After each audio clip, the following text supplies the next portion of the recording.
I think we're ready to go. More people are signing in.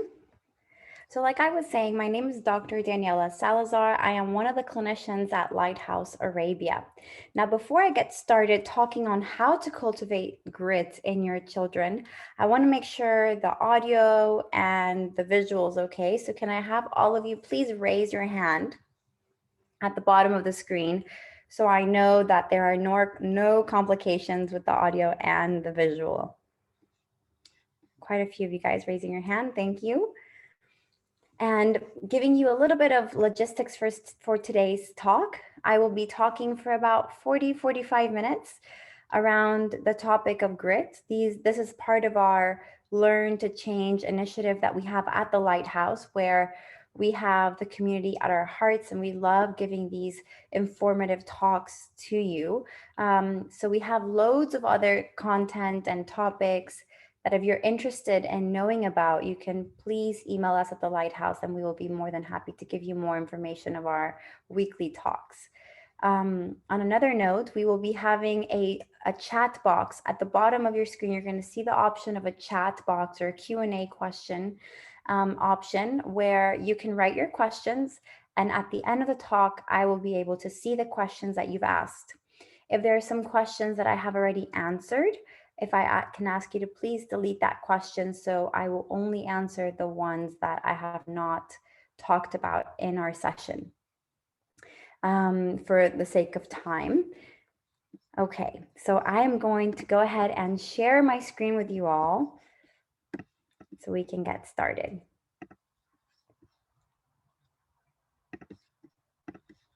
Here we go, and here we go. So you can make my face smaller or bigger as I am going to be talking today. So who are we? For those that don't know what the Lighthouse is, we are a wellness and mental health center in Sakim in Jumeirah, where we have a team of about 30, around 32 clinicians, psychiatrists, and psychologists from all different parts of the world. We offer services from prenatal stages all the way to family therapy. We also have occupational therapists for children and teens, as well as speech and language therapists. So we have all different services that you might need. Now, for a lot of us, going to therapy is a big deal. You know, opening ourselves, reflecting on our behavior, learning patterns that we have been engaging in for years that we haven't been aware of.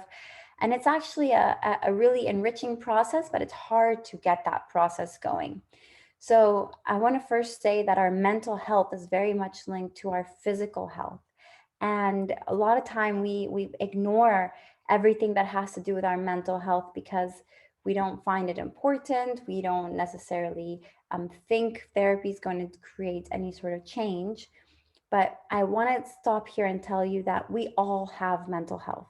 And that is the health of our thoughts, our feelings, and our behaviors. And therefore, I would suggest for those that are on the fence that have never experienced therapy before to just call in for a 30-minute checkup just to see how your mental health is doing, as you would as a physical checkup once a year.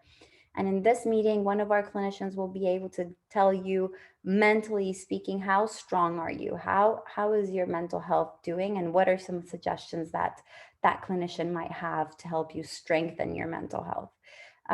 That might be a good way to start your journey into self-reflection and self-awareness.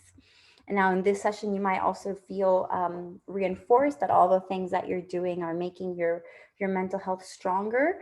And that's always nice to hear if you're doing the things that are meant to be done to keep that stability, specifically now that we're going through some rough times. So like I said, we have all of the different services. We also hold the biggest grief center in the UAE. So this is actually how the Lighthouse started, through our grief services. So there's lots of different support groups around grief that are free of cost, whether you've lost a parent or a son or a sibling, or maybe a job loss, any type of grief. This is something that we hold very true to our hearts as well. And we have our weekly support groups for that are free of costs.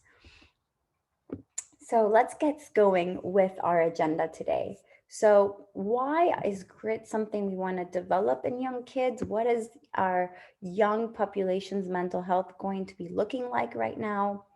The definition of grit, why is it important? What is this growth mindset concept and where it comes from? What are some useful tips to build grit? And then, of course, I'm open to some comments and questions that you might have around the topic. So, to begin, this is actually some important data to know. Worldwide, 10 to 20% of the young people experience mental health disorders. Now, before it was 2022, the World Health Organization said that depression was going to be the leading cause of disability.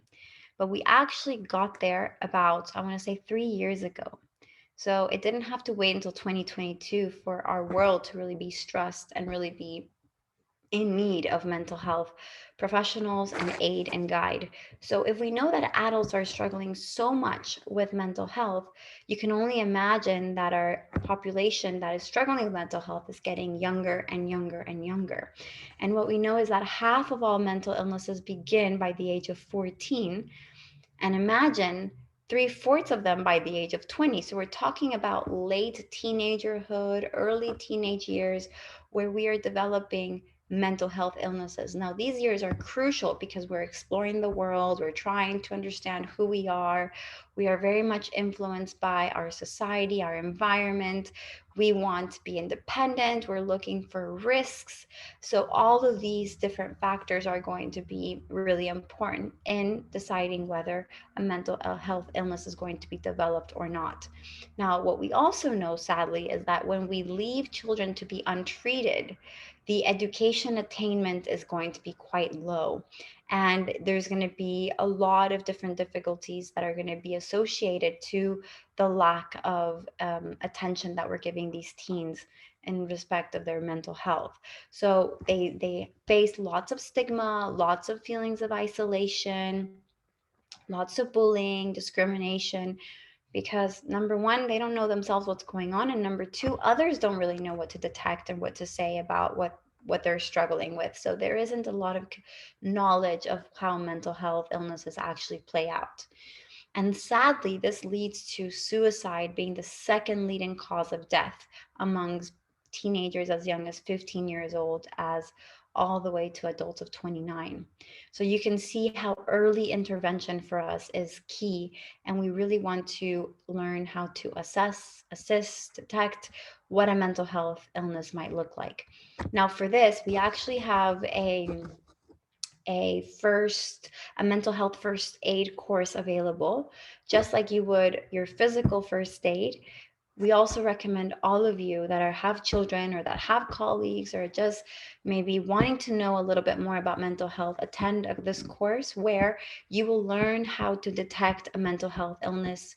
You will learn how to deal with a mental health illness crisis, whether it's suicide, an eating disorder, depression, anxiety, what to say to someone that's struggling. And that is a very hard thing to do. We might not, we might avoid even talking to someone that's struggling, or we might freeze because we don't know how to help, or we might, say the wrong thing, with the intention that we want to take that suffering away from them. And so learning how to speak to someone that's struggling is so important, and guiding them to the appropriate help at the end is going to be key. So this is just something I would love all of you to know, that there is a way to get trained. It's a worldwide accreditation, and it's a 2-day course if you are interested. So, why are we talking about grit? How is it relevant to mental health? We've talked about how sad these statistics are for our teenagers and how difficult it is to deal in this world with a mental health illness due to the discrimination and stigma and bullying that goes on. But when we have grit, which is an ability that is going to be built through the years, you're able to face life struggles more easily. You're able to regulate your own emotions and actually hold still to your developmental tasks that you have. You're able to sit with the stress. And I think this is a very important one. Now that we're in this year, year and a half now, I don't know, COVID is all a blur. Coping with the stress is seeming to be more and more and more important. And what we've known, and what I know in my practice, is that that is not an easy thing to do. It's easier said than done, because we run away from struggle. We don't want to feel it, we don't want to deal with it, and so it's easier just to escape situations that bring up lots of distress. And when we model this as parents, unfortunately, we're not letting our children build the muscle to sit with their own distress. And so we are then just cultivating more reactivity, which is something that actually builds on impulsivity, which then leads to more risky behavior and more probability of developing a mental health illness. So grit is at the essence of everything. It is actually one of the components of emotional intelligence, which is how to understand your own emotions and other people's emotions, to regulate yourself and not let yourself just go on with these negative emotions that you might be feeling. So our children are going through a rough time right now with school expectations, even home expectations, their role as a middle child, their role as an older child in the family. So all of these expectations that they're facing are actually adding lots of pressure and lots of need of avoidance, right? They're asking a lot. And unfortunately, even though it's been now a year and a few months of COVID, the expectations keep on being the same. And the mindset hasn't changed. It really hasn't made life easier, right? We're still operating from the early 2019 time where expectations were high, things need to be done. And really, the times that we're in need for a more compassionate stance, a more understanding stance, where we're not living in the same era as before, and our roads are getting difficult, and our needs are going to be more different than just following the rules and ticking the boxes. We need to really focus on our self-care and how to develop these this grit component that I'm talking about. So what is grit? And grit is defined as our perseverance, our passion for long-term goals. It is not about being perfect. It is not about going and getting things done in the right way. It is irrespective of the outcomes and goals that you have. It is not about being the superstar or the first one in line. Even though we want that for our children, that has nothing to do with grit. Grit is about being focused, being having the stamina and the energy to keep going, to reach somewhere. It is also having to do with the amount of passion and interest that that task has on you, and also that ability to deal with failure or distress or frustration in doing that task that means a lot to you. So it's that muscle that we want to start building onto our kids. And over a long period of time, if you develop grit, you are ensuring that your child is going to be much more resilient to any type of distress or any other mental health illness for that matter. Now, this is a quote from Angela Duckworth, who is actually the founder of the term grit. And she says, grit is a distinct combination of passion, resilience, determination, and focus that allows a person to maintain the discipline and optimism to persevere in their goals, even in the face of discomfort, rejection, and lack of visible progress for years and even decades. Imagine that skill to just, even though you're not seeing a clear goal or a clear direction, you're just following your gut feeling that you're doing the right thing, even though it's getting hard and it's getting muddy and it's getting cold where you are. There's a sense of almost survival that if you keep going one day, it will be bright because you're doing the right thing. So that the word optimism here, I think, is quite key when we're describing grit. Now, why is this important for kids, right? Where our challenges are actually getting bigger in school, right? We're dealing with social pressures, academic pressures. We're dealing with social media comparisons all the time. Sometimes we have developmental issues. We feel like, the pressure on a 7-year-old is very different from a pressure from a 7-year-old 10 years ago. So each developmental stage is asking for new and new things. So we have this just innate pressure to succeed, to stand out, to be more different, to be unique and talented.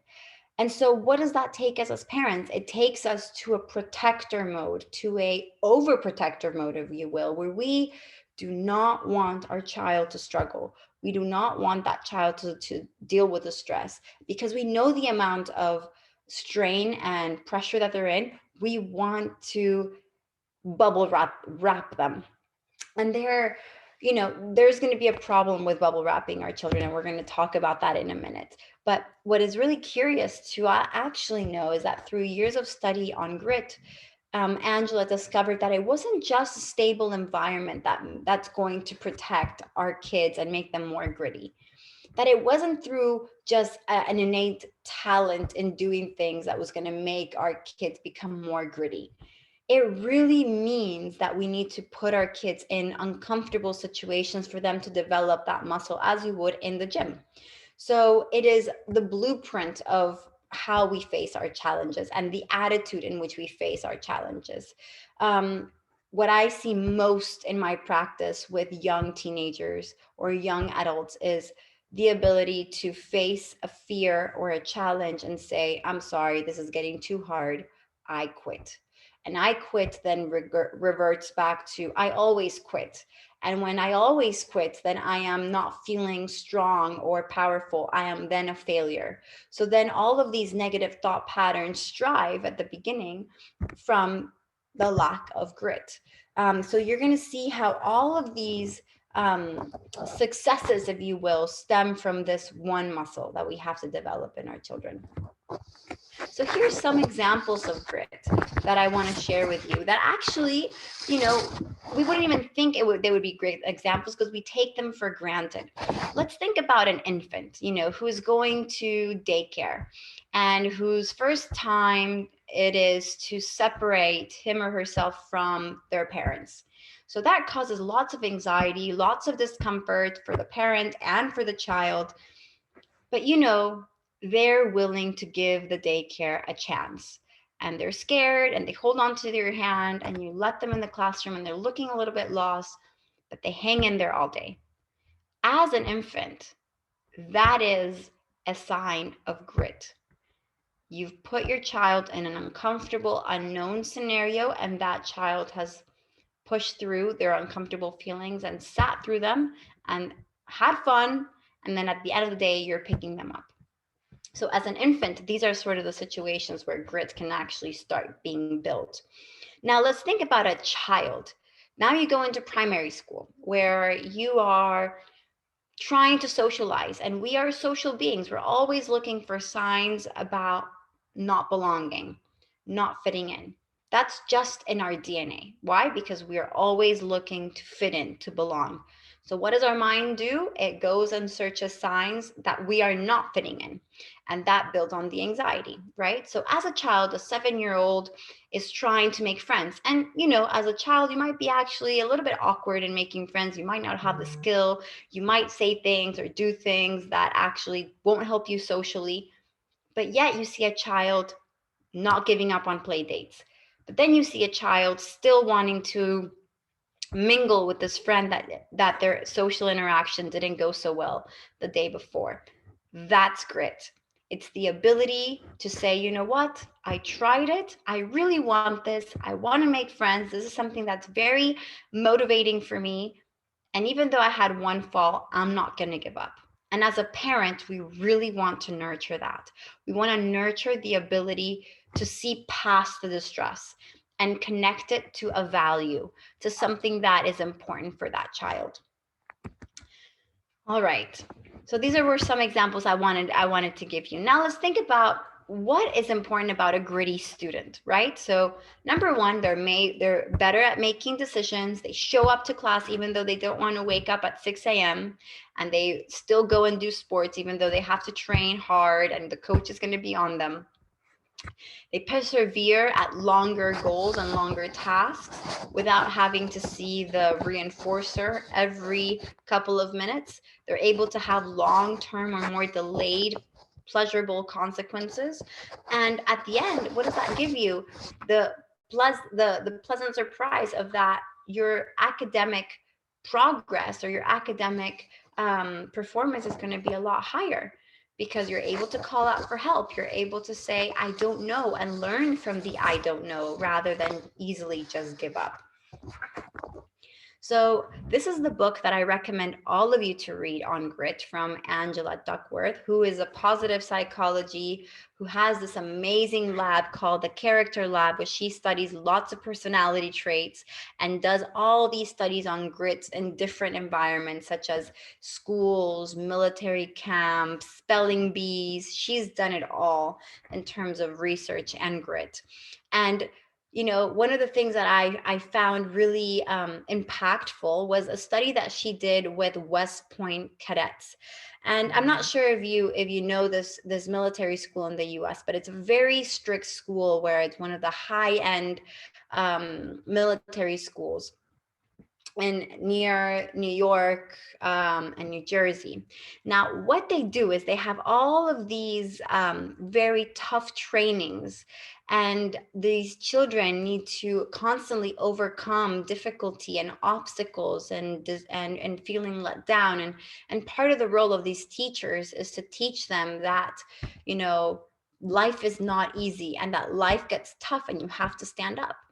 And so Angela thought it was a great idea to actually pass on a questionnaire on grit for these children. And what she saw was that the children that scored lower on grit actually were not able to graduate from this school.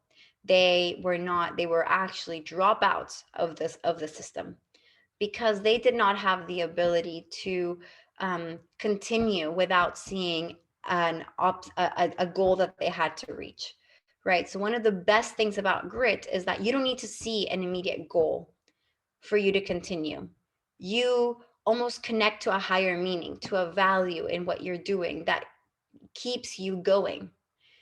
You don't need constant reinforcement to keep going.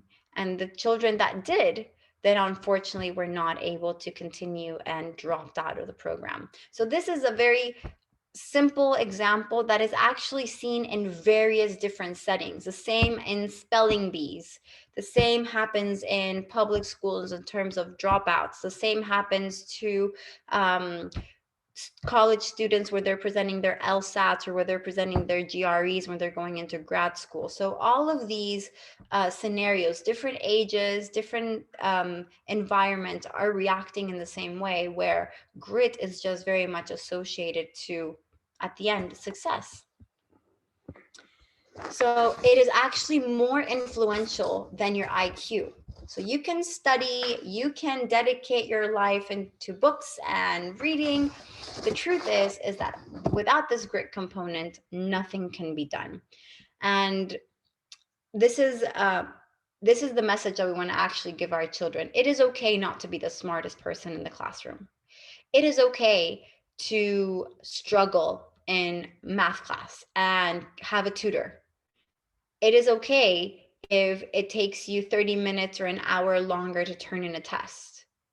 As long as you are doing it out of passion, interest, consistency, perseverance, that's all that matters. And I wonder, the question here to all of you is, how am I encouraging grit at home? How am I encouraging grit in myself? Am I constantly goal driven, or am I able to be value driven? And there's a huge difference between the two, where when you are value driven, you're asking yourself the why. Why is it important for me to do this? Why does this matter so much to me? Versus the what. Where do I need to go? What do I need to do? And I think when you decipher between the two, there is a deeper connection that helps you develop this muscle of grit. So, big difference between effort and talent. Effort is a vigorous and determined attempt, try, endeavor. Talent is how quickly you improve your skills when you invest effort, right? This is the quickness, the swiftness. It's almost effortless to learn a new skill. Achievement is what happens when you take your acquired skills and use them. Effort counts twice in eventual achievement. So imagine the effort is actually much more important than talent. So at the end, you want to achieve something, you try, and then you get it done. That actually counts twice as important than just talent. So you might have all the potential in the world, but what you do with that potential is quite another thing. You might see your child being extremely smart, having extreme memory abilities, great voice, but that is nothing unless we put it into practice and we push it and push it and push it. And we're going to talk a little bit about what are the downfalls when we take grit too far, because that's something else we need to talk. But in essence, that muscle definitely needs to be built on a daily basis by us. So we know it's a non-cognitive skill. What does this mean? This means this is something that is not necessarily learned. It's almost an aspect of your character, but it definitely can be promoted by the environment, right? So it requires a decision from you where you are every day in a family setting, producing or creating environments or opportunities where grit can be present. And this is not something you directly teach. This is not, something that you ask your child to do by doing ABC. These are situations that arises that you model yourself as an adult and that you encourage your child to see in a different way. So what do I mean by this? If your child is drawing and is asking you constantly what you think about the drawing, my urge is to tell you, do not comment on how pretty the drawing is. Comment on how amazing his or her effort is, how great he is actually investing his time in creating something that he likes. And if that person, and if the child consistently insists that you tell him or her that you like their work, it is important for you to say, I love your effort. The fact that you like, or the fact that I like or not what you're drawing is your decision, because it's your art piece.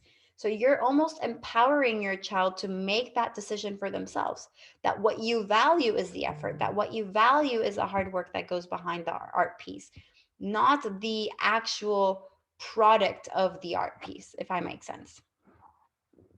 And everything is going to grow. And then next time you can ask, okay, well, next time, what do you think we can do next time? We can add something. Do you want to change something? Are you happy with it?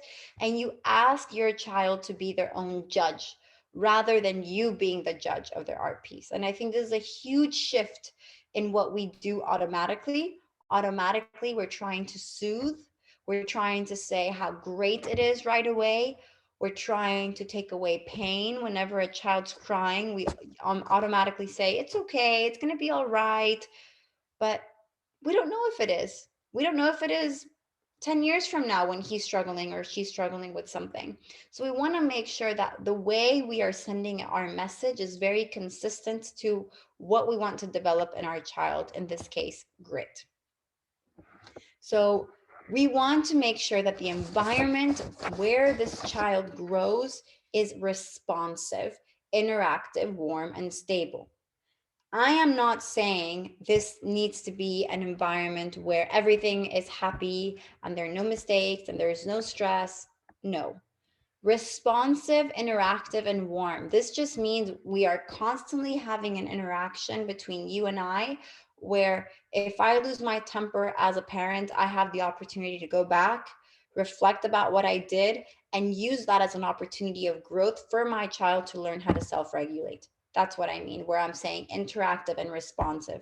It's warm and stable because I'm always telling my child how he or she is safe in our environment and how my job as a parent is to keep that child to be safe. So it's that back and forth movement where you're not directly talking down to your child, you're having an interaction, a back and forth response from him.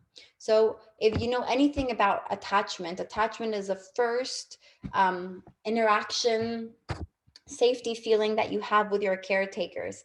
And it starts to be a secure attachment when you are there for the good, for the bad, for the ugly, and you're almost helping your child understand their own feelings. You're helping them understand what is it that they could do better next time to achieve what they want to achieve, not what you want them to achieve, and you're giving that appropriate support. You know, the verbal language that we use with our kids is important, and sometimes we just say things without thinking that is going to give the message that is not consistent with grit development. So we want to model gritness first of all, right? Because kids do as they see, not as we say. So we need to make very cautious decisions as to how are they seeing us be frustrated? Are we expressing our feelings? Are we able to teach our kids that there are moments where it's okay to be frustrated, but we still have to keep going? So the difference between the fixed mindset and the growth mindset, which is very much aligned with grit, is that a fixed mindset says that your basic qualities is on a stone. It's already dictated. There's nothing we can do about it. And that's all that you are. Whereas a growth mindset, you're asking for a more flexible stance. You can work hard and create change. Through effort and consistency, your abilities may change. You're going to be more able to take on challenges. And when you have a growth mindset, you will, a fixed mindset, you will not take on challenges, right? You can't do better than this. Whereas if you're in a growth mindset, you are going to be even more engaged when you make mistakes. You're not going to be discouraged. You're going to say, you know what, I'm going to beat myself. Not literally beat myself, but I'm going to beat what I did last time, and I'm going to improve because I know I can do better. And my mind is only going to be a sponge in terms of knowledge. So these are some tips that are important, okay? We do not praise the ability or intelligence, right? We only compliment the effort, the process, and the choices that our kids make. We don't ignore the outcome. We tie it always with the effort, right? We always talk about how much effort, how much time, how much concentration, how much dedication that took for them to do, right? They fail. Okay, we are going to be understanding of them not achieving something. And we want to make actually sure we don't use the word failure.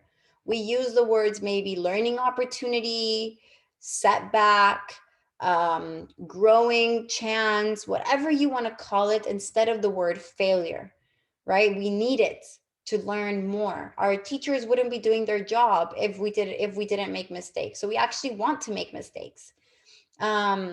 We want to make sure that we're not just telling our child to try hard.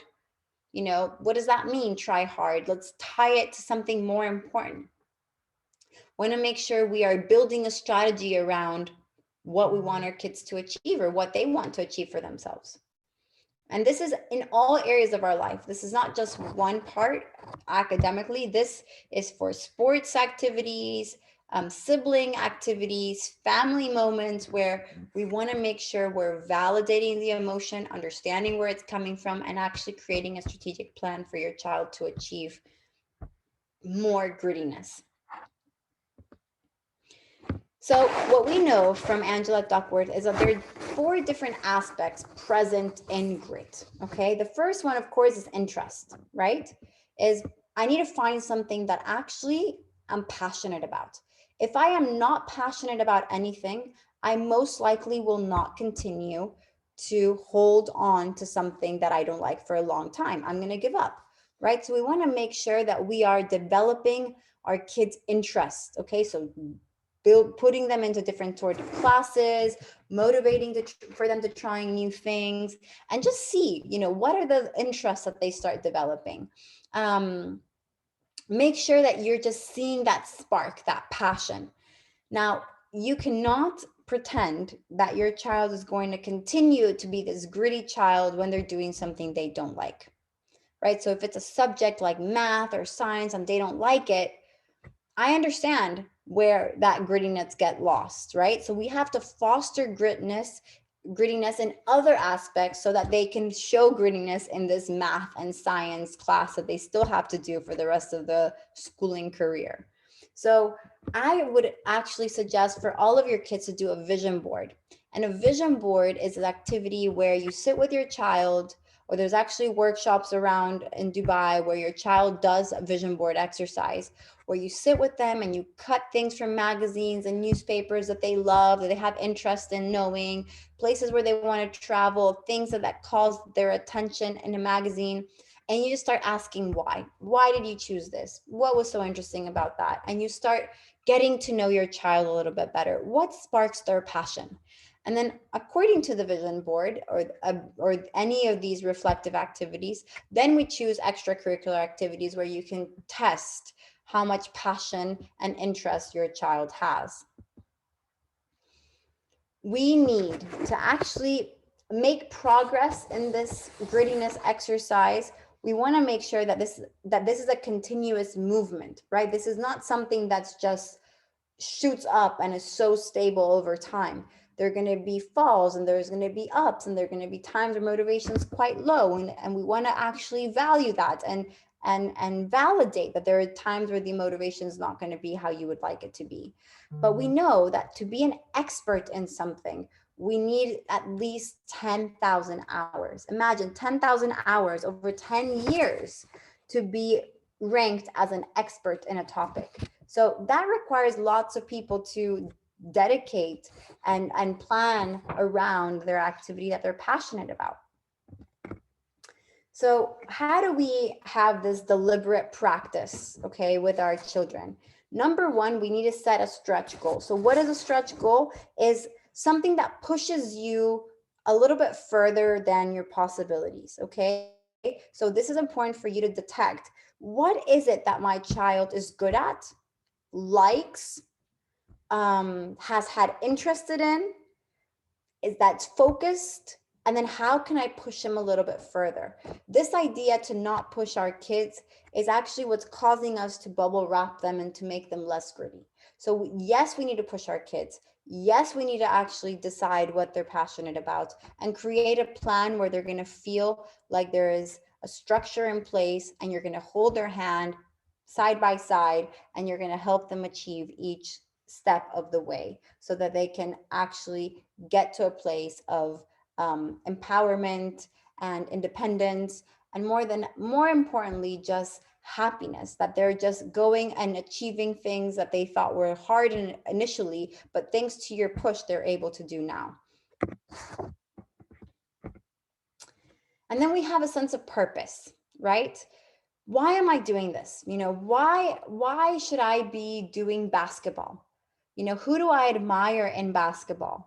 And what are some attributes from professional basketball players that I want to have? How can I make a difference by playing basketball? All of these questions are going to be important when you're going to be engaging in a new activity. How can I make a difference? Why is this important? Who does this? Do I know a family member, someone I admire that is engaging in this activity? Is there any sort of heroes or, stories that I can tell my child that this activity becomes relevant in? So we want to make sure they're asking questions, have them interview family members, friends of yours, so that they can hear their life story. They can hear how much of a struggle and how consistent they've had to have done things before so that they achieve their goals. Things not just happen overnight. Our kids don't know that. They think everything just spot on happens. So we need to slowly teach them that things need to be fought for, that things need to be hoped for. So this is another reason why, in my opinion, house chores are so important.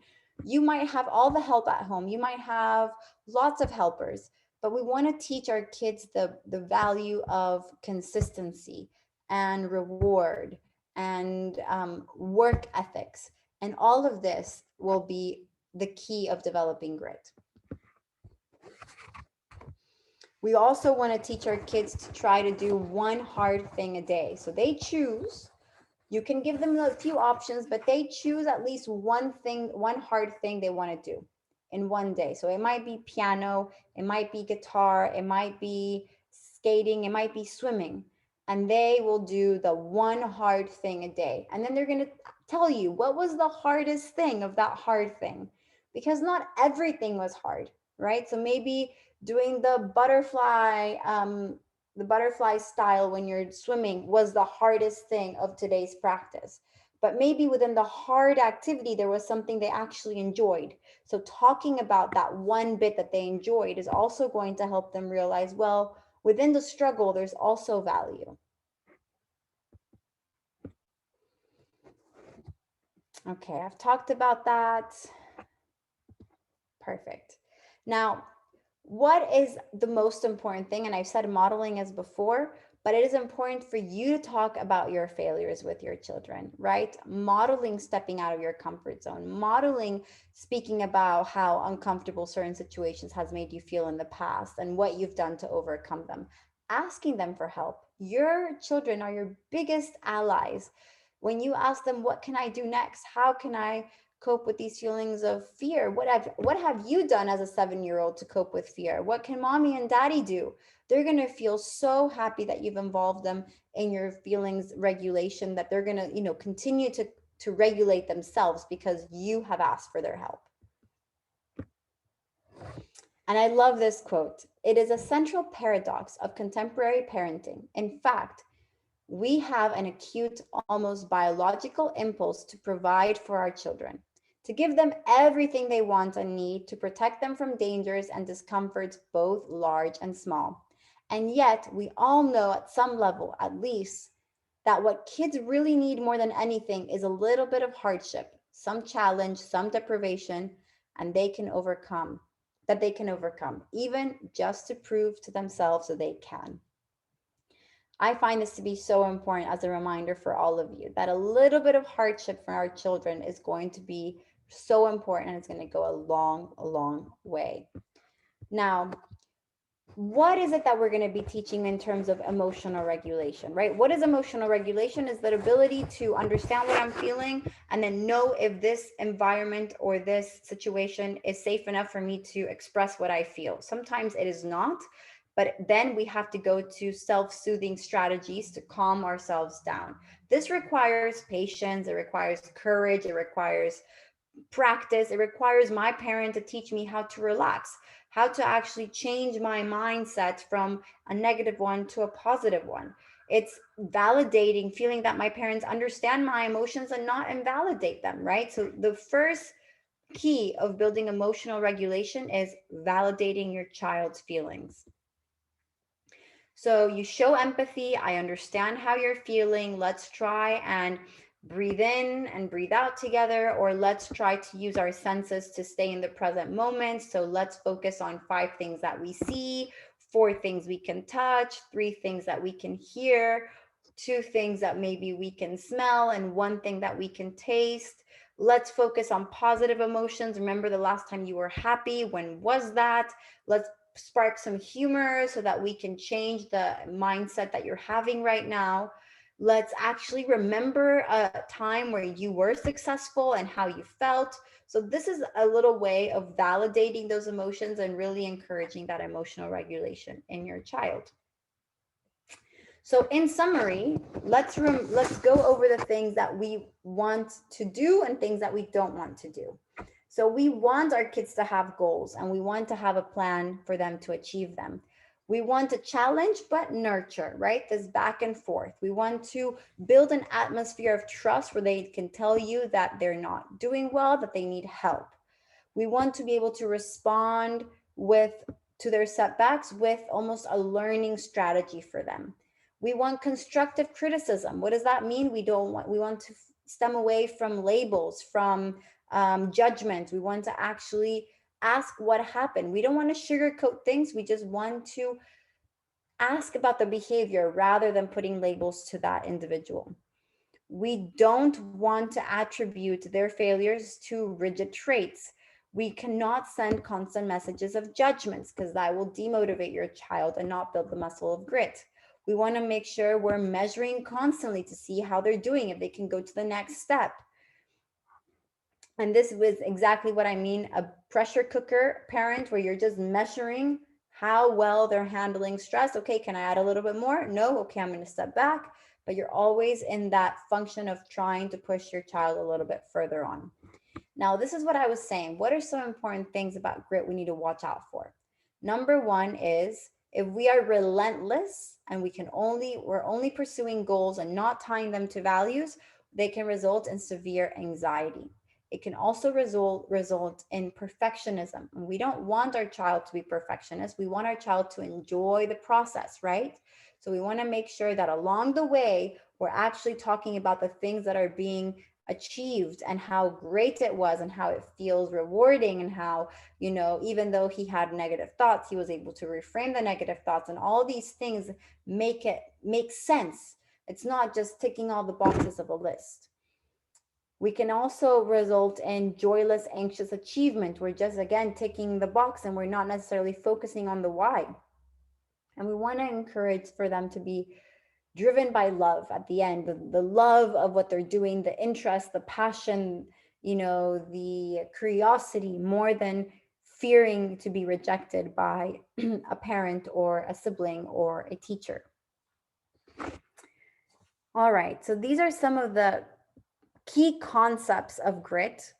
Now I'm very much open to comments and questions that you might have.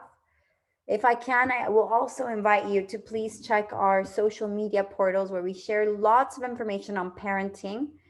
So we have a portal named Parenting Light. On Instagram, we have Dr. Salaha Afridi's our managing director account, where she has lots of parenting tips. We have just our LightHouse account, where you have lots of information about therapy, about different psychological topics that you might be interested in. So feel free to reach out and ask as many questions. If you're interested in any of the trainings I mentioned earlier, let us know. And thank you so much for taking the time and joining today's call. I'm going to stop sharing my screen to answer some of your questions.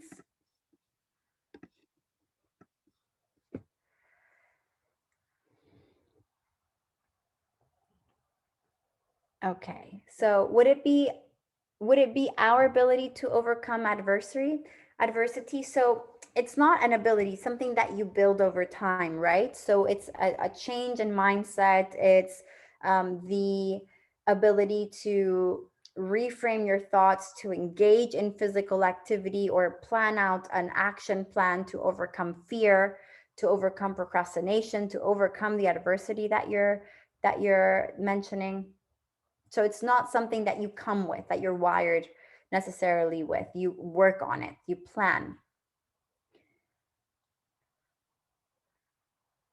What if the child doesn't want to listen to a parent? So that's a very typical thing that happens with children. And I actually would suggest for you to contact us, because I would have to know the specific situation to help you with this. But I think, some important parenting classes would be important if your child is becoming defiant or aggressive for no reason. I think there's more there that we need to dig in so we can help you. Definitely, we'll be open to help you with that. Earlier, you asked if you were value driven or goal driven. Wasn't clear what is best. So this is a good question. Definitely value driven would be the best way to go, because you would still achieve your goals, but with a sense of meaning and purpose, and overall just a more happy feeling when you're doing things in life. When we're just goal driven, you reach your goal and then you feel flustered because you don't have another goal, and then you have another goal and then you feel flustered because that goal is not achievable, and then you are putting yourself up for failure by just having goals that you need to reach.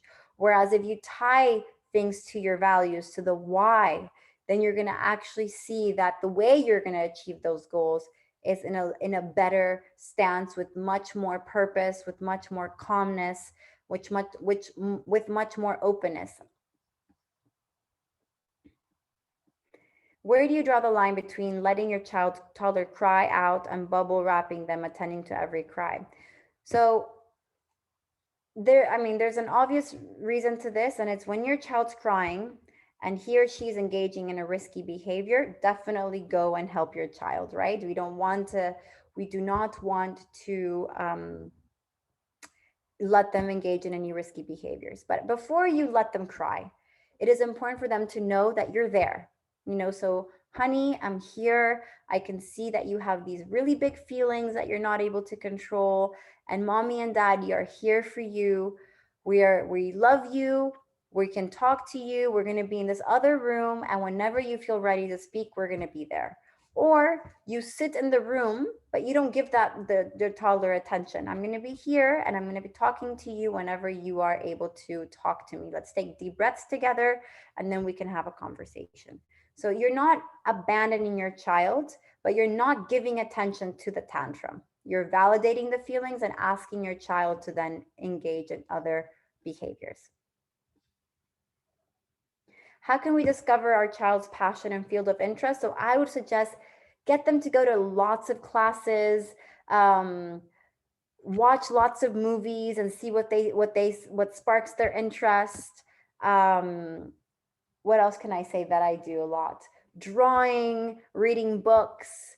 I always get my clients to just draw their favorite dreams, something that's quite scary for them, because usually out of their fears you can see what they actually care about. So they might fear of monsters, and then you ask them why they're fearful of monsters, and they tell me that they're fearful of monsters because they might hurt their parents. So you know that their values protect their parents, and then we talk about the value of protection, and so it goes on like that. So it's never ending the way that you can explore your child's interests and passions. At what age should a child demonstrate grit? I think a child can demonstrate grit as little as a 2-year old. Like I said, there is definite examples that I said over the talk where a toddler can demonstrate grit. And if he doesn't, then we build the muscle so that he can demonstrate grit later on. So it's something that you build. So if your child does not have grit, it does not mean he or she will not develop grit. They will, but they need a little bit more practice from your end. What recommendations you give in current situation with lockdown when kids just want to play on their devices? So that, Ben, is a really um, tricky situation, right? But I really would encourage you to put strict boundaries on iPad and technology use. I go as far as suggesting there is a time in the house where Wi Fi should be turned off. They will have tantrums, but they can engage in other activities and you give them options of things. Or, quite the contrary, you have them do certain tasks or activities, physical activity maybe, or connecting with friends, or homework, or some sort of um, illustrative activity that you want them to do before they have access to devices. But this needs to be a firm boundary. All right, guys, I'm so sorry. I'm gonna have to run now. Our time is done.